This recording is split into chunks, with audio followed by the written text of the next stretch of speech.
Show, and welcome to. I can't talk today, y'all, because I'm too excited. I'm way too excited. My name is Teresa Knight. This is my show, as you can see, the Teresa Knight Show.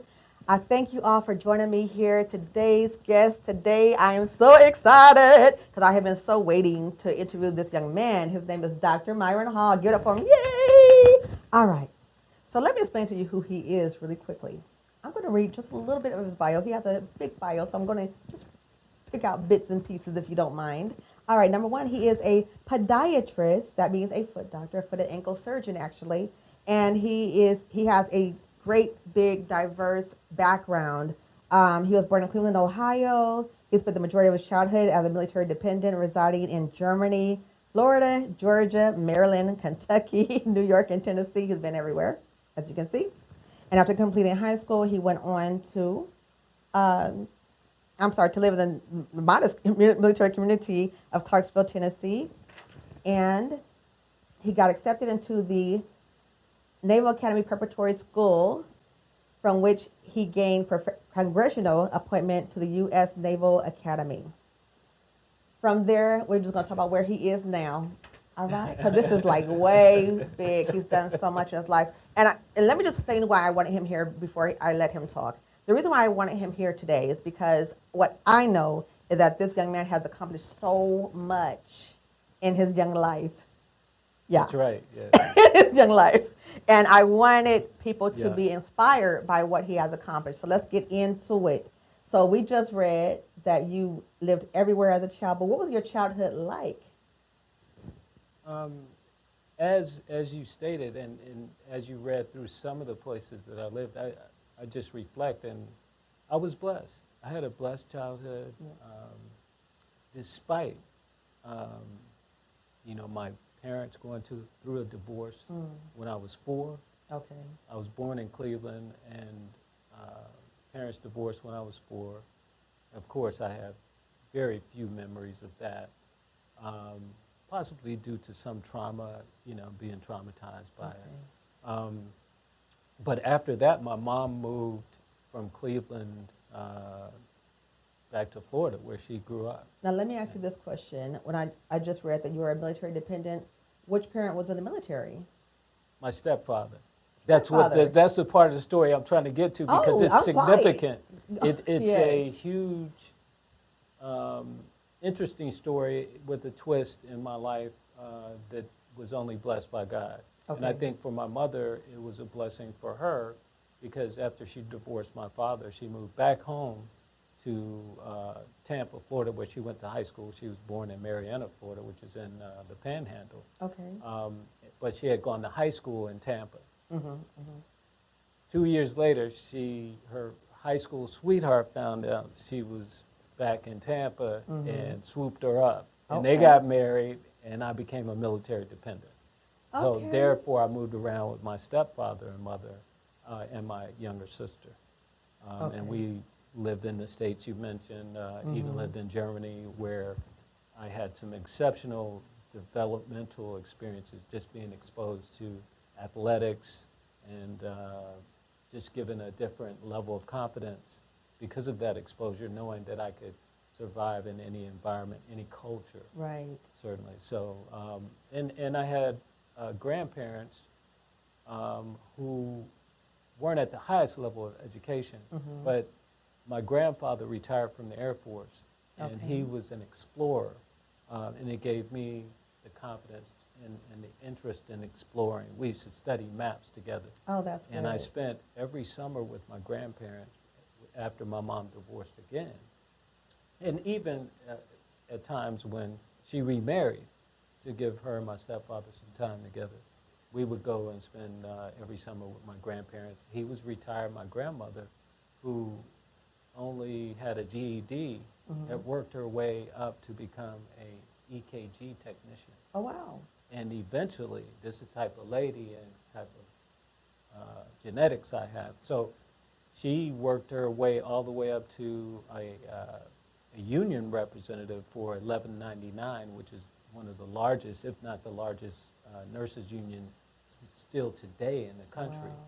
And she had an office when she retired right across the hall from the Rainbow Coalition and Jesse Jackson. So I mean, just amazing drive and just came from a background confidence, of yeah. that. Okay, gotcha. So what I hear you saying is that you have a background, definitely of military, but also EKG. When you say EKG, so that was the medical Nursing. part too, and nursing. Yeah. So that was already something that was in the people who came before you. Yeah, the exploration. Like I said, my grandfather, probably who is in my lifetime my favorite person within my family Gotcha. structure. He's a person that I had fun with, but I also saw him as a mentor. I wanted to be like him. I wanted to experience the things that he experienced. And certainly him being a retired military person gave me the exposure to that part of life and what it could bring to you as far as education, stability, and a step up, because he used that to do other things. He worked with airlines and so forth. So I was going to ask you, where did your drive come from as a child? But now I hear it. So you already answered that question. So we're going to move on. Your siblings. Well, partially. Oh, okay. My ultimate drive came from my mother. Okay. So, who was, as I said, twice divorced. During my formidable years, my mother, because of my younger sister, when I started playing sports, my mother became the cheerleading chaperone. Okay. So she was not only able to come and see my games in basketball and football, which I played a lot of, but when I lived in Germany and I really started to get exposed to organized sports, she was right there on the sideline at every game. And we would travel. See, that was a great experience that I had that's unique to being a military dependent overseas. When you're playing, say, AAU now in a local city, you usually play among around the local area. So you travel maybe, to a different gym, a different neighborhood. If you have an all-star team, you may go to a different county or drive up to Vegas, so forth. But every week or every other week, we were traveling to different cities in Germany. Oh, that's so with cool. a caravan of parents and buses, and my mother was right there. And my mother's best friend, she passed 5.5 years ago, and my mother's best friend will tell the story. When I really became good, and I was a running back, and I was pretty good for that level, and I ran a lot of touchdowns. And so my mother, being on the sideline, would start to run down the sideline with me. And I was just, maybe 8, 9 years old. So she was able to, my mother was in shape. She was able to keep up with me at that age. And all I could hear, I couldn't hear footsteps. I couldn't hear people chasing me. I could hear my mother saying, "Don't look back. Why are you looking back? They can't catch you." That's good. And when I get to the end zone, she would say, "That's right, I told you not to look back. I told you they couldn't catch you." So I hear those words. In fact, my first, and it makes me tear up sometimes, my first Christmas in med school, I was trying to drive home, but it snowed, and I had an accident. I had to stop and turn around, rent a car, and go back to Philadelphia. So my mother was in Tennessee, and I wrote her a card. And I said, "Mom, I'm not going to make it, but don't worry. I'm in medical school, and I'm never looking back." Right. No, that's awesome. And, she gave me that ultimate drive, as she did by giving me my faith in God, which is my stability, and my knowledge of God. Right. That with life, those are the three things that are invaluable that my mom gave me. So that's what really drives me. Okay. Okay. So you said you have a sister. Now, my next question was, do you have any siblings? So do your siblings have the same drive you currently have? It's hard to get inside someone's mind. Yes. And I've learned through different phases of my life and leadership that every person expresses maybe the similar emotion or the same emotion differently. Right. At a different pace, right, so to speak. While one person may be committed to success, it may be displayed in a different level of activity in getting there. I'm more of a reserve. I'm entrenched. I'm a Scorpio. I'm like quiet, but fierce. And I've learned that about myself, but I embrace that because it's allowed me to be, first of all, be humble and know that God has a plan Yes. for me. Yes, he does. And so when I pursue things, I usually set long-term goals, but I start making small steps. And I make sure that my steps are deliberate. And I try not to take too many steps off of the path that's going to get me to where I want to go. My sister's more expressive, and I applaud her. She has 4 beautiful kids. Yes. And she took a different tack. Rather than education, she took the tact of being successful as a parent, as a mother. And she's Well, raised that's a 4 good beautiful thing. kids, and that's invaluable because that's what God tasked her to do in her life and gave her a gift to do it. Now, the part that I did not read, by the way, about his bio is that Dr. Hall was also a officer or close to officer. What is it in the military? I was an officer. He was an officer. I'm and sorry. And a gentleman, hopefully. He was an officer and a gentleman in the military. So he was high ranking in the military before he became a doctor. That's the part that I left out of the bio. I apologize for that. And that's one of the reasons why I do have him on my show today, because he didn't just succeed in one level, but at a lot of different levels across the board. I'll tell you about being an officer. Yeah, and that was a significant step for me. The military, as you mentioned, I was selected to go to the Naval Academy Preparatory School in Newport, Rhode Island, right out of high school. It was interesting and kind of ironic because I grew up in an Army. My stepfather was Army. Okay. So I grew up in an Army city where the residents were predominantly retired Army or active duty Army. So everybody was surprised when I went to the Naval Academy Preparatory School. But because of some of the challenges that my mom had, we had, even though I did exceptionally well academically and athletically, I was most athletic in my school. Oh, wow. I graduated with honors, top 10 in my class. I didn't get the offers, and I didn't have the scholarships, which would be representative of or reflective of my performance and effort in high school. My mom lost her house between my junior and senior year, and I went from, as I said, I used to spend my summers with my grandparents, and I got a call about our flight, or my flight back to Tennessee from New York, where my grandparents live. And my mother was crying. My grandmother was a little bit concerned, and I picked up the phone. My mom said, we're going to be staying in a hotel. Wow. I lost the house. And so here I am 3 weeks from returning home for high school, which is supposed to be my big year. I'm the man on campus, I'm the big man, big athlete, and looking forward to applying to a lot of colleges, maybe even getting athletic scholarships and academic scholarships, maybe going to Notre Dame. I had letters from Notre Dame. Was thinking about either there or University of Tennessee, Tennessee State. And that all changed. Right. I went into a survival mode. I just had to get through this year, Wow. and that would be called homeless now, right? Right. When I know people right now have patients that live in hotels or, with family members in the back, and they're classified as homeless. They don't have their own address. So I was like that. I spent the first semester of my high school year as an honor student and an athlete like that. So I had to overcome that. It was by the grace of God that I did that. The second half of that year, I spent in the back of my mother's nightclub. Wow. And she owned a nightclub at that time, and I survived that. And so the military for me, and the Naval Academy specifically, was an opportunity to get out.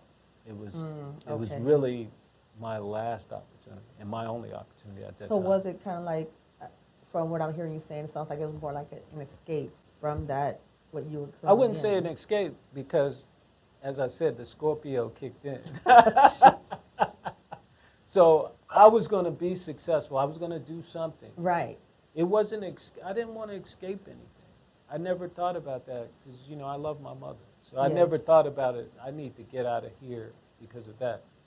My plan from the age of 12, when she divorced the second time, was to do my best and represent her and honor her and make it easier for her. And go to college, be a success in whatever business or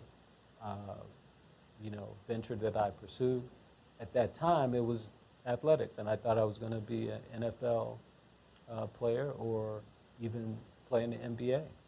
And so my take was at 12, when my mother went through her second divorce, is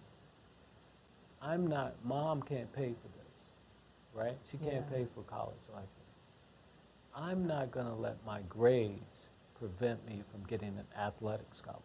Right. Because I was, I thought I was that good, and at the time, at my level, I was that good. I was pretty much elite. So I didn't want my academics to be an hindrance to my progress and success. So I did everything I could to get straight A's from that point on. In the year before that, when my mom was going through a very tough time, being abused, my stepfather was alcoholic. I remember in the 6th grade throwing a chair across the room at another student. And, it was that type of frustration, just acting it out. And probably some of the anxiety and fears I was having about things at home. And I remember my mom coming to the principal's office and saying she's never seen her son like this. Never a bad kid or anything. So that was a turning point where God took the reins. It wasn't anything I did, but God became my father, really. Okay. Just not the spiritual father, but I talk to God a lot. And so those fears that I probably would have succumbed to, or that would have hindered me in some way, or slowed me down, or made me pause, they didn't affect me. So I wanted to ask, and it's not even right here, but I wanted to ask, how did you keep your focus? Like because bottom line, we know what high school looks like. We know that in high school or any other place, people are doing whatever they're doing, and everyone's not as focused. So how did you maintain focus in this crazy world that we live in and growing up in? Again, it was preservation. Okay. I realized when I was in the 4th grade, the teacher had us write quotes. And still to this day, I think about it, I don't know if she wanted us to quote something we read in the book, one of the social studies books from like George Washington or something, but I wrote my own quote. And as I said, my grandfather was one of my favorite people, and we used to sit around and talk about ideas, and he told me never follow a person. And so I expanded that. I was thinking, what could I say? And it just came to me, and I wrote, never follow a man in front of you because he may be lost also. That's a good quote. Yeah, and I've expanded that with knowledge. You never follow any. You do have to follow people, but you shouldn't follow people blindly or without asking where they're going. Right. Or without knowing where they may take you. Yes. So when I was in high school, to answer your question, it was about preserving what the same thing I told you my thought was about, doing well for my mother, to honor her. So I didn't want to go to a party or a location where I thought, I might get into trouble, and that trouble would prevent me or limit me from graduating from high school, or mess up my academics, or mess up my performance athletically. That's why I said no. I've been offered marijuana, drugs, at the age of 13, 14, at parties in high school, house parties. We used to house party back then. Right, right, I know. So, but I was able to resist because in the back of my mind, if I take this and something bad happens, that's going to ruin my future. And I'm planning on my future. I didn't know what it was, whether it was going to be sports or something business-wise, but I was going to be successful, and I was going to honor my mom. No, that's really good. So let's shift a little bit and talk more about your current career. Um, what obstacles have you encountered in any of your careers or changing in your careers? Is any obstacles? Well, And how did you life, deal with those? And how did you deal with the obstacles? yeah, this is a good question. First, with medicine, um, you you have to gather a large sum of information Right. in a small amount of time, Mm. and it's a challenge to organize, Mm-hmm. and deal with the volume of things that you have to deal with, Okay. and just being very focused. Mm-hmm. Prayer certainly, and when you're focused, you're able to shield yourself from distractions. Yes. Um, getting patience and meeting people. That's God. I've always just thought God was going to bring me through. So Okay. worrying about some of the challenges that would come, or if I had challenges, um, my thing was to rely on faith. Yes. And I think we talked about this before. Yes. I joke with my mother, who was a minister by the time I became a doctor, and we would talk, and she would say, "You gonna be okay?" I was like, "Mom, you know I'm gonna be okay. You taught me the Bible, and I Right. believe it. I believe in faith. One of my favorite verses is that uh, he that cometh to God must believe that he is, and the rewarder of them that seek him diligently." So if I'm already seeking him, Right. and I believe that I'm in his plan, eventually, despite any obstacle, he's going to reward me. I believe that, and it's No, happened. that's good. It's happened for No, me. that's I've pushed good. through things, not having patience when I started my private practice. I went to Cedar Sinai, Beverly Hills, Yes. and I'm there, and it took me some time to get on staff, and so God brought me an opportunity to do house calls, Oh, good. and so I was able to start doing, and because of my love for studying maps Okay. and exploring, I loved learning LA. I've been all over LA from my first house call. One of my first house calls was in Compton, Wow. and 2 or 3 blocks from a hospital that was reopened about 5 years ago, and I have a big contract with them now, my Martin Luther King. corporation. Yeah, Martin Luther King. And so because of doing house calls, I met the recruiter at King, See. who got me my opportunity to do that, and that's developed into a very large part of my corporation and my practice. This is good. Yeah, This is yeah. good. All right. All right. All right. So, having your own medical practice, have you encountered any racism as an obstacle? And if so, how did you handle that? I've never encountered direct racism anywhere I've been. And perhaps I'm not looking for it. Right. But I think direct racism would be, somebody called you out of your name or blatantly didn't give you an opportunity based on your race. Gotcha. I haven't seen anything like that. One thing that I think inherently, just because of numbers, uh, with any person that's underrepresented in Yeah. any profession or uh, entity, whether organization, what have you. If you don't have people that are familiar with you based on just your appearance, unfortunately, Right. sometimes you don't get the opportunity to express and display your character Right. and or your gifts and or your knowledge and or your skill. Right. So it's harder for you if you're 1 out of 10 or you're the only of anything, whether it be gender or ethnicity. And certainly with medicine, most of the time I've been the only African American doctor in a meeting or, in a group or something. So you're just not able to connect with all of those people on their level as Okay. far as, socially and Right. just some of the things that they talk about they do on the weekends and so Mhm. forth.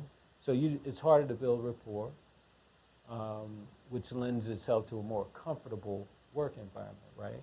Okay. Mhm. Yeah. Mhm. So, but I think my experiences in life, as a child, that's why I said a beautiful experiences despite going Yeah. through, being a child that went through 2 divorces, and lived through a tough time with my mom, losing her home.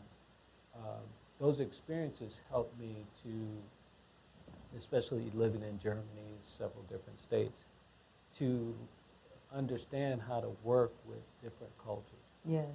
in environments where I don't know anybody. In Germany, Yeah. you don't even know how to speak the language, Right. right? I'm sure. So I've always just tried to do my best, and again, have faith that God is going to be my voice Okay. and get me to whatever position I need He wants me to be.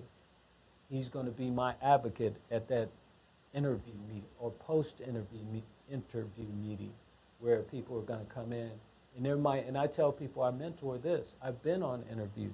I've been on the side of the interviewer, Yes. and I've been able to be in the room and say there's something special about that person. Right. And I know that happens. Everybody can vote, but then one person can say, no, no, no, no. That Myron Hall, that guy, he's somebody, I don't know what it is, but if we don't select him, Mhm. and that might be God talking to Right. that person. Right. They don't even know what it is. No, But that's right. I've always thought that God was going to send me an advocate. I'll tell you one story that stands out when you talk about that. When I went to Cedars-Sinai, Mhm. and I told some of my friends that I had gotten my privileges there, I'm moving.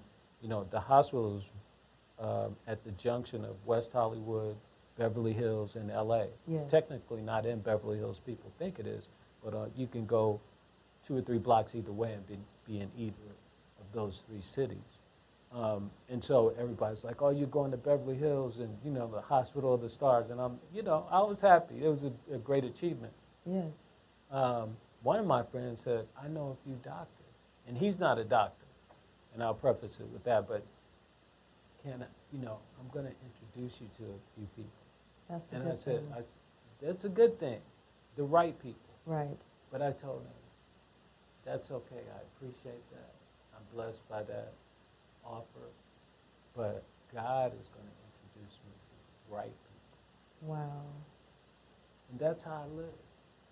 And Wow. He has. He's introduced me to a nurse that Yeah. said, can you do a house call for my patient? We see that we like the way you do dressings on the Okay. patients, at the facility. Can you Mhm. go to their homes? We got a few patients that can't get to us. And I did one, then people started calling me. 2 years later, I had 4,000 patients in the house call sector, and I stopped doing marketing because people were calling me, and I would say, how'd you hear about me? I don't even know. I just heard you were good. Wow. That's God. That is God. That's God. So that's how I've been blessed. No, that's a beautiful thing. What I'm hearing the most is a lot of faith in God, which I, of course, appreciate. Yay, Jesus. But, Team Jesus all day. But, so, yeah, I just speak more about your faith real quick. Please.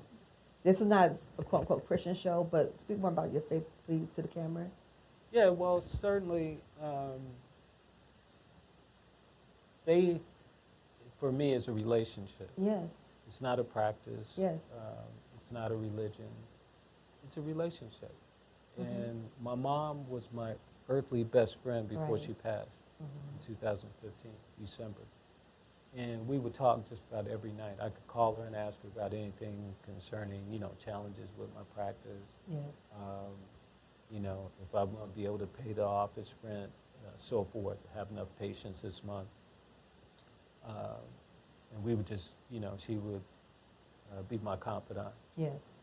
And when she passed, even before that, and I would tell her, Mom, I may not have the opportunity to go to church, but I'm talking to God all the time. Mm. Walking into the hospital, I'm talking to God, praying, like with this patient or that patient. Yes. Lord, give me the vision in their chart. When I look at them or their chart, show me what I need to see so that I can treat what is ailing them with the gifts to my best ability, with the gifts I've been given.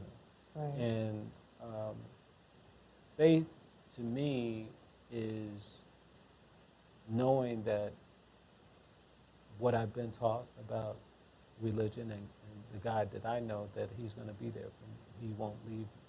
That's So it. no matter what situation I've been in, I've never felt like I wouldn't, not necessarily prevail, but it wouldn't pass. I wouldn't be in a different place, possibly a better position after it passes. Gotcha. Because I know that God will be there for me. Always. Yeah, and a friend told me I was going through divorce. Been there, done that. Okay. So we're going to talk about that Twice. in a second. Oh, my So- God. We're going to so- talk about that in a second. So it's real. It's real out here. That's the thing about the way I have learned about faith, and I'm so thankful for my mom, because Yes. she never, shielded us from the secular part of life. Gotcha. Mm-hmm. What people were doing, Yes. that weren't Christian, Right. whether it be at school or in the community. And so it allowed me to be tolerant and understand Right. people of all walks, whether they were Christian or believers or not, or a different faith Yes. other than Christianity. So I've been able to relate to a lot of different people because of the open-mindedness that she Right. had, It means dealing something. with things. Yeah. Now, let me ask you this question, and I think you already answered my last question. So, how do you define this success? What's your definition of success? Success is unique to every individual, of course, but for me, success is doing my best Okay. and giving it everything that I have. Mm-hmm. And being the specifics of success at this juncture in my life would be comfortable and being able to, if I'm blessed to have a family, give them everything that they need, Right. and not want for anything financially. Gotcha. Be secure, and I have to rely on anybody. And the way the Lord has made it at this point in my life, I am the one. I'm the second oldest in my family. Okay. On my mom's side and my father's side. My father's the oldest living relative I have on his side, Wow. and I have a cousin on my mother's side that's about 10 years older than I am. Other than that, I'm it. So I don't have too many people to call and rely on. So success for me is being able, and I'm doing that right now. I'm able to provide for myself, Yes. and being with the vision of having resources to provide comfortably for a family that I may have. No, that's good. That's good. All right. So you already answered my other questions too. So give me a second. We're on the same plane. It's all Right, God. all the It's time, it's all the God's time. plan. It's God's plan. So okay. So how do you start your day? Usually with prayer. The first thing Okay. I say is, thank you, Lord, for letting me see another day. Oh, that's good. Yeah. That's good. And then we're talking. He and I, Yeah. the guy is like, you asked about faith, and it's funny, and even in med school, Mm-hmm. I would pray before I studied. Right. Again, going back to what I said about the volume, the challenge of, reducing volumes of information down to something you can process and recall. Right. So I would, before studying, I would pray. Yeah. Sometimes during study, when I, would get to my last review before a test or something, I would pray again and say, Lord, show me, please show me what I need to see. If there's anything that I need to see. Right. And I'm a spatial learner, so I've learned this, I learned this in med school. I learn better from graphs and seeing pages Wow. rather than I do reading. So, you know, I would say, show me what I need to see. And I would, the next day on the test, and I can remember one test specifically, I went back after I prayed that, and there was a chart that had like, you know, those, you know, it had an algorithm, like Okay. if this, then that, and so with blocks of what you should do in a situation for this Right. condition. And God just told me, go back to that chart, go back to that diagram. And that was a big question on the test the next day. I was in class doing like this with 30-something other students in like an auditorium standing. Right. There's always a proctor, Yes. like one of the professors who's another doctor, right? And I'm doing my like, and laughing, almost laughing out loud. I was like, Thank you, Jesus, right? Okay. yeah, Yeah. God, that was the page. Right. And I was killing it. I was like, and then right after, I was like, I got this. But No, that's that's good. how I walked it. You know, but that's how I live life too. Yes. And so there have been times, you talked about wives. There have been times like, God, here I am. Like, I'm waiting. When we gonna do this, man? You know, it's like your boy, like you waiting on him, like, come on, man, I'm waiting outside for you. Like, Right. I'm like, come on, God, like, you know, I'm waiting here. I've done everything. So you just told skipped me. all my little questions down to the personal. So let's talk about personal this since you already went there. So you already been married twice, Yeah, I've been married twice. and you're currently single. Currently single. I said that for the ladies. I need y'all to understand why I just said that. I had to ask that question because I looked at the word remiss. I would be remiss if I did not ask that question to this young man because I know how y'all feeling right now. So anyway, so that was for y'all. Okay, now, so currently single. You're looking for or waiting for a wife? Ah, that's a good one. Are you looking Well- for or are you waiting for? Neither. Okay. I'm finally at a, you know, I'm at a place of being Mm-hmm. where God has placed me and where trying to be where He wants and Right. understanding where He wants me to be Yes. and where He wants me to continue to go. So I've realized also, you know, through those relationships and other relationships that maybe I wasn't ready because you talked about success. My whole vision of having, you know, I came from a broken family. Right. Two marriages that failed marriages. And I've always wanted to be with my children if I had. Yes. If I was blessed to have a child, I always said that I'm going to live with that person. You know, I want to be with a woman that's my ride or die, Right. my soulmate, my best friend. Mm-hmm. So,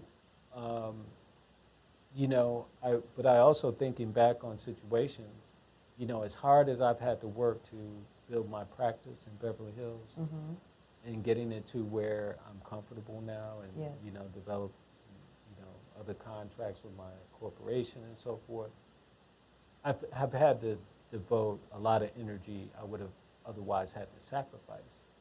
True. Time with my family, a family. So I probably wasn't even ready for where God is taking me, Yes. and I might not be there yet. So I'm just there. And one blessed soul, Pastor Foster, who has a church here in San Diego, Milton Foster, look him up, very, very good pastor. Okay. And I love his wife. His wife can sing too. Okay. I'm gonna look. I ain't never heard of him, but I'm gonna look him up. But Pastor Foster was associate pastor at Bayview. Okay. I was a member Okay. of Bayview Baptist Church here. And he preached about Adam and Eve. And he talked about in terms of finding your wife or getting to marriage, not necessarily finding your wife. But first of all, being in a place where professionally you're basically in your professional land of milk and honey, Gotcha. right? You're in your professional Garden of Eden. You might have your own business. You might work for someone. You might have a skill, be a contractor, what have you. But you're in a place where it's like a playground to you. Yes. And you have the skill that only God has given you to be blessed in that and expand your land, so to speak. Mm-hmm. And so he preached about Adam first being in the Garden of Eden, right? And having this fortress that was plentiful, but he had to work. That's it. To take care of it, right? Mm-hmm. So when I heard that, I'm like, I need to get up and work. And then Pastor Winters, who was the pastor at that time, preached Right. about casting your nets. So I was driving from Fontana, where I was at working with Kaiser at the time. I was going to Bayview, where I was the president of one of the choirs there. Wow. And driving down every Sunday. And he preached that sermon. And I was driving back towards Fontana, which is in the Inland Empire. Right. Mm-hmm. I hadn't even thought about L.A. Oh. I was coming back to San Diego. and so I heard that sermon, cast your nets. Yeah. You're, the disciples like, we've been toiling all night. We haven't caught it. Right. Cast your Right nets. again. And he said plural, nets. Right. And when I was driving back, it was kind of overcast like it is today. And Mm-hmm. the marine layer kind of cool. Yeah. And I like it hot. I'm tropical, right? So I'm driving back, and I get to just past Murrieta, and I hit Riverside County, Right. and the sky opened up, and it was hot. Oh, wow. And I was like, God said, you need to go to L.A. Wow. And that was in maybe '08. And so I was on a journey then. Then I was like, okay, this is what God wants you to do. You need to go and find your place of work, your land, and go and work it. And then God's going to bring you What you need. your wife. Mm-hmm. If that's his plan. Because I'm really, probably the first time in my life, I'm content with being single But that's and it. alone. And, you know, that's good because I'm not really alone. I'm with God. Yeah. And I have so many patients, even with my mom gone. I have, hundreds of aunts and people that are like my mom, telling me I need to do this or that when I'm taking care of them. No, that's a good thing. It's been a blessing. But that's also good rapport with your patients. And I will say, certainly. and I will say this. We were supposed to tape this last week, but he was with this patient, and I could hear the love. I can honestly hear the love that he had for his patient, and I'm like, that is so honorable because we don't have a lot of doctors who actually care for real about the patients. So we thank God for that. Moving on. Okay. If there's one thing that you could change about yourself, what would it be? Yeah. I love myself. Oh, Lord. I love God. I love what God has done, right? Right. So, I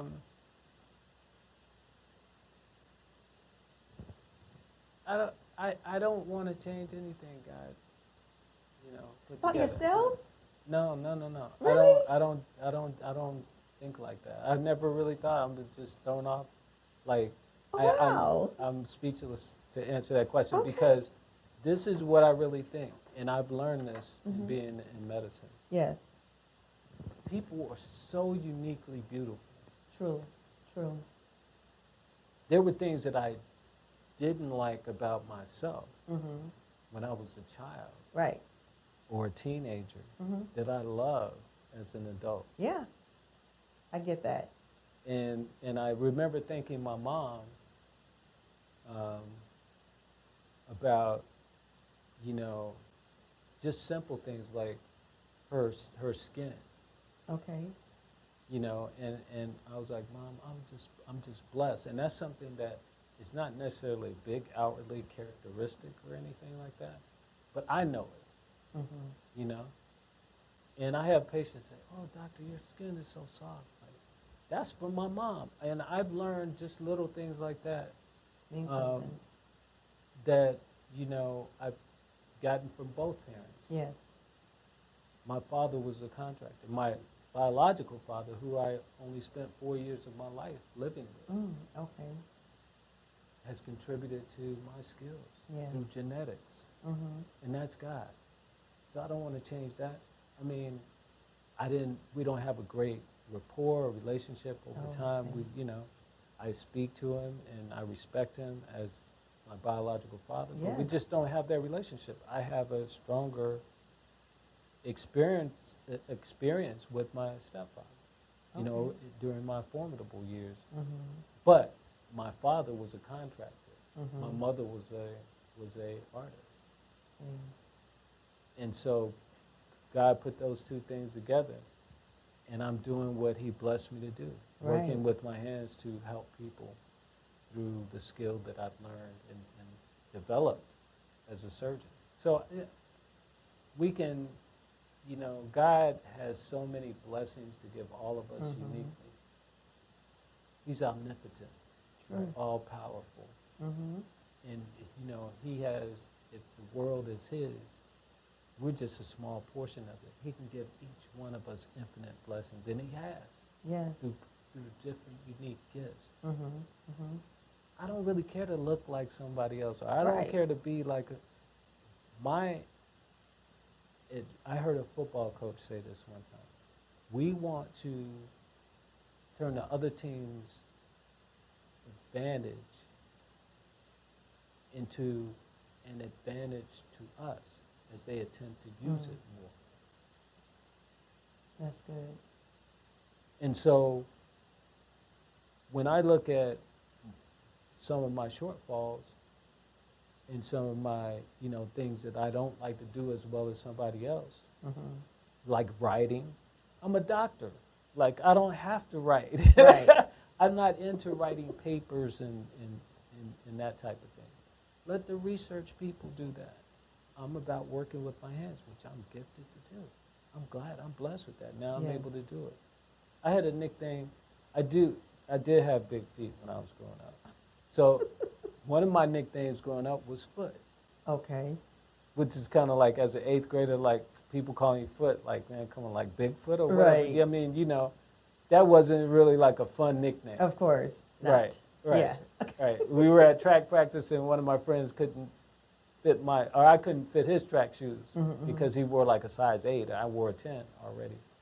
And he just started calling me Foot, one of my best friends in high school, junior high. That's interesting. And then that same year, my basketball coach started calling me Hollywood because I was talking so much junk when practice. Lord. After the Cowboys, they had Hollywood Henderson, so Hollywood Hall. So now, even that, Mhm. things that were jokes before, Became something. it was a preface to what I was Mhm. going to do, Mhm. a foreshadow, because I'm a Right. foot doctor in and around Hollywood. Yes. It's a blessing. I'm just walking, and when I think about things like that, I don't want to change anything because I'm walking in a plan that I can see God has taken me on. That's I can good. see it. Mhm. So I don't want to change. Changing one little thing might throw me way off track. It's like throwing something in your spokes when you like riding a bike. No, that makes sense. No, that makes perfect sense. Yeah. Okay. And I hear that. I hear that because you're on God's plan. That's and right. God's Like path. Drake said, God's plan. plan. That's right. Because you're on God's plan, you're exactly what you need to be. That's right. So Very there's nothing to uniquely, change. Yeah. Yes. There's, as far as my work ethic, Mhm. maybe it shouldn't have been that easy for me, or very easy, because I learned to work. And my mom, that's why that voice, like, don't look back, because Yeah. I'm running. She didn't want me to slow down. So I'm not the biggest guy, but one of my best sports was football See. because of my competitiveness Yes. and my ability to outwork someone. Mhm. And I just use that now in my profession. Like, no one's going to outwork me. Okay. Okay. And so that's the beauty of just knowing myself, and using that to my advantage in business. Now, I was going to ask, but I already know what your answer is going to be, but I'm actually going to ask this anyway. Do you consider yourself to be as successful in your personal life as you are in your professional life? I think the two are the same. That's what I knew you were going to say that. Yeah. I knew that. Because I'm living, Yeah. and this is what talk to younger people about. One of the reasons I feel so blessed is because I am living what I believe I'm supposed to be living. Yes. Professionally, I'm doing what I dreamed about doing it after, I realized I wasn't going to be a professional athlete. In college, added on to my major or academic curriculum to include all of my prerequisites for medical school at the age of 19. I knew one day I was going to be a doctor after the military, after being a navigator, after going to serve out on the ship as a surface warfare officer, and trying to be a gentleman at the same time. After all of that, I was going to be a doctor. And I've just walked in that. But in some people that see me and don't know me, they say, well, you're a workaholic, you work too hard. I love what I do. It's not work. Yeah. It's fun for me. I don't think of it as work. I'm building a practice or a business, managing a corporation. But I've never seen it as work because I enjoy it so much. And I love what I do. And I'm using, I think, the gifts that God gave me. Right. And applying them into something that can, provide for me. So in that regard, I don't have this big chasm between my personal life and my profession. Gotcha. When I go to work, I'm bumping my music. Like I said, I can talk to God on my way to see my patients. Right. I'm my own boss. And that helps too. No, that's a good thing. I don't have anybody telling me like you need to check in at a certain time. So that has made it combining my personal life. I can, sometimes I'll take my boom, my Bluetooth to the office, and I'll play jazz or lounge music, and I'm listening to my music because I love music, and I can implement that into my practice. That's personal for me. My patients know I can sing sometimes because I'm humming songs and stuff like that. Right. I can be my person, and I try to encourage young people, find something that's your passion. Don't ignore your dreams because prayerfully and ideally, whatever you do as a profession, you get to bliss and closer to euphoria and total happiness. Yeah. We're never going to be completely happy down here in the earthly form, as if you believe in Christianity and a life after in heaven.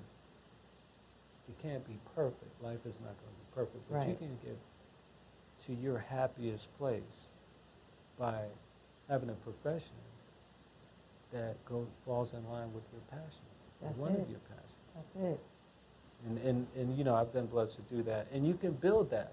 And I've been able to build that. And it started with protecting.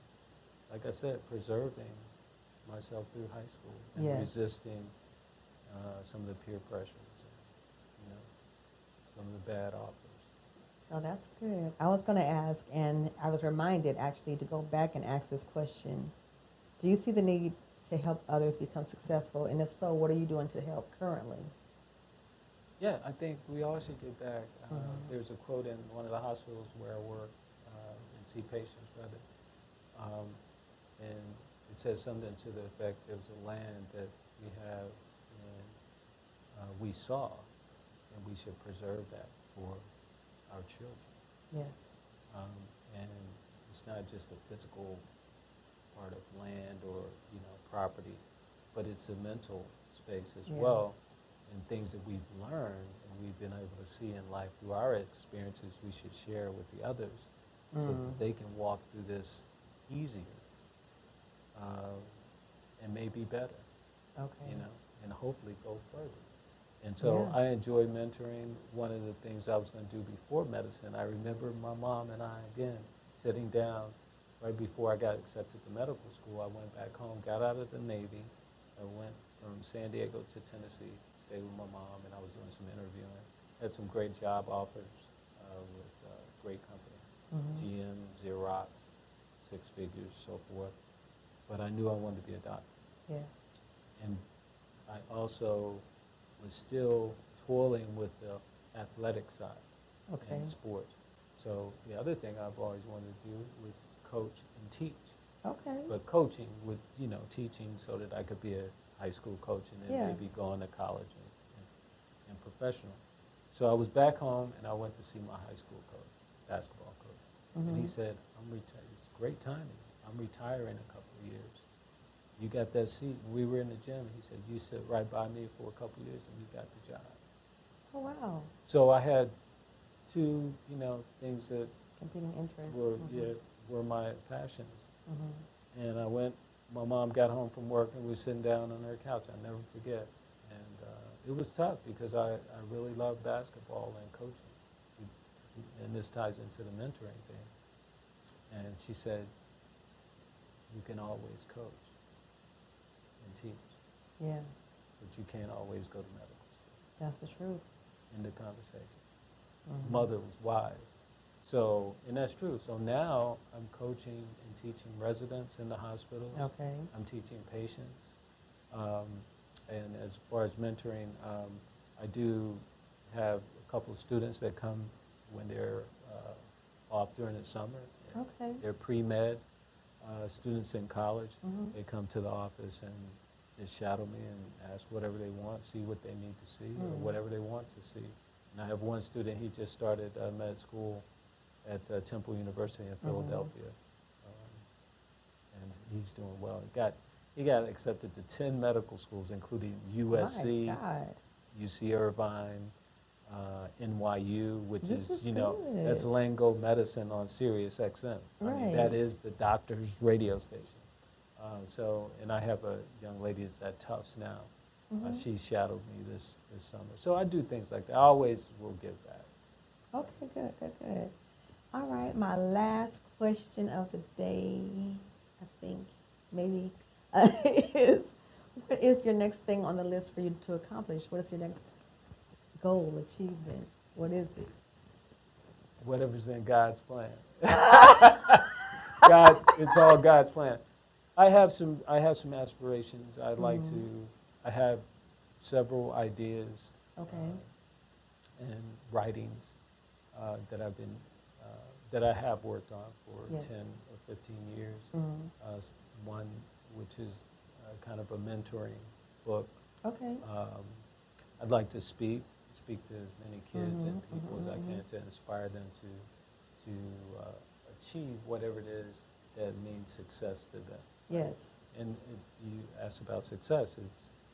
It's the process of success is the presentation. And it starts with dreaming and working Right. hard, knowing yourself, working hard, planning and coming up with a plan, sticking to your plan. And then it's ended by having faith. So I'd like to get out and do some public speaking. You will. And I got 3 books that I need to write before God takes me away. All right. Yeah, so. Well, I don't just believe it. I actually know you're going to do it. So I ain't bothering with you. You know you're going to do it. Anyway, so we have a little bit of time left, so I'm just going to ask you some quick fire questions really quickly. I think we got through pretty much. Where is your practice at exactly? In Beverly Hills. Okay. That's what we didn't get to. All right. So what's your favorite color? Red. Why? Well, it's the color of life, which is blood cells are red. Okay, that's good. And it's the color of love. Okay. All right. What's your favorite food? Chicken. We were doing so good until that don't like point. chicken? We were doing so chicken, good I until can then. have chicken anything. We were Any doing kind of so chicken. good is until good. then. Okay. You're safe with me with chicken. Okay. Live on the ocean or live Long by as it's mountains? cooked. It's gotta be of done. course. No. It's got to be done. Live on ocean mountains or mountains. Oh, certainly the ocean. Why? Certainly the ocean.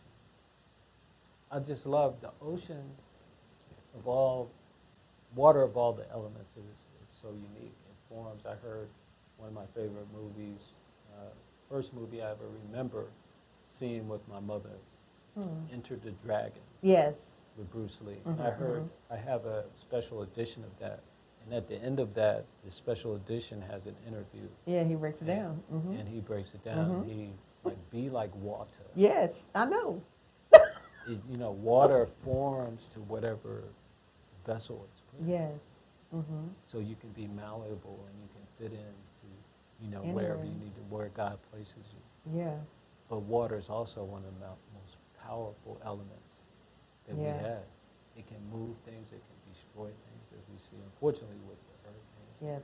Yes. The Yes. floods we've had in Tennessee, praying for those families back home in Tennessee. Right. They've had some flooding this weekend. But, so I love when I go out to the ocean. I'm about 10 miles away from now. My Okay. ideal house would be a house where I can see the ocean every Yeah. day. But it's infinite. Mm-hmm. And people don't understand this. I'm like, I almost said my boy God. Like when I'm talking to God, like it's amazing when you think about when God wanted to express power, Yes. he used water. He didn't use Mhm. fire. Water puts out fire. Right. Calmness puts out all of that, Gotcha. heat and energy. Mm-hmm. It cools it down. But water is the most powerful element. The ocean Right. is infinite. What you see, if the closer you get to the horizon, the more horizon you see. It's Mhm. just vast. So I'm drawn to it. Its power. I like understand and that. its energy. I get it. I get it. All right, that is the conclusion of my interview today with Dr. Myron Hall. I am so excited. I've been wanting to do this with him for about at least, I've known you for about 20 years. So I would say at least 20 years. So Yeah, I've it's been been wanting close. to- It's been a little less now. Don't make us more mature. Okay. Well, I think it's been since like 2004 or something like that. 2003-ish, yes, around there. So we're getting close to like 15, Yeah, 16 years. well, ever since then, I've wanted to sit down and have an interview, but I didn't know I would have a show. So I thank God for this show, and I thank God for this interview. I am so excited for your future. I know you're going to do more great things in the future because I know you ain't going to stop now. All right, you have a wonderful rest of your life, and I wish you the best. And I thank you all for watching the Teresa Knight Show. I thank you for tuning in with me. And of course, we'll come back to you with somebody new the next time. Tune back in with us again. You guys have a wonderful rest of your day. Bye-bye. Yay.